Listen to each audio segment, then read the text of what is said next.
Kasus pengambilan barang di Leonardo Gelato yang sempat diduga sebagai aksi penjarahan pada Rabu 31 Mei ternyata didasari masalah sengketa kepemilikan dan pengelolaan.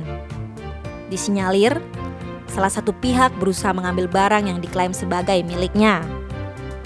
Hal itu disampaikan Kabid Humas Polda Bali, Kombes Pol Stefanus Satake Bayu Stianto pada Jumat 2 Juni.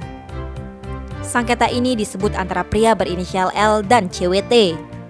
Sampai saat ini, kedua pihak sudah saling melakukan pengaduan masyarakat atau DUMAS dan laporan di Polres Badung dan Polda Bali, serta adanya gugatan perdata.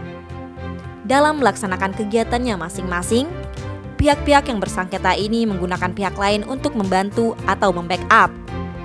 Adapun pada Rabu 31 Mei, sekitar pukul 6, pihak CWT yang mendatangi kafe es krim Italia itu berusaha untuk masuk serta mengambil barang perusahaan yang diklaim milik mereka.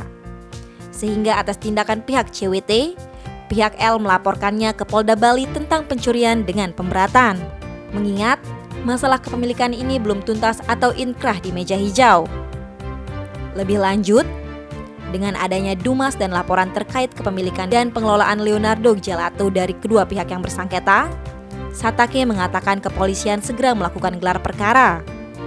Diberitahukan sebelumnya, kafe es krim terkenal di Jalan Peti Tengah Kerobokan Kuta Utara Badung, yakni Leonardo Gelato, diduga dijarah oleh puluhan orang tak dikenal pada Rabu 31 Mei dini hari. Puluhan orang itu datang ke tempat kejadian perkara atau TKP.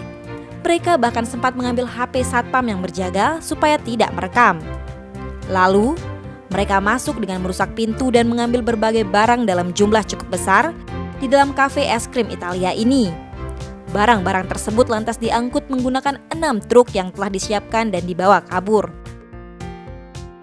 Tim Bali Express melaporkan.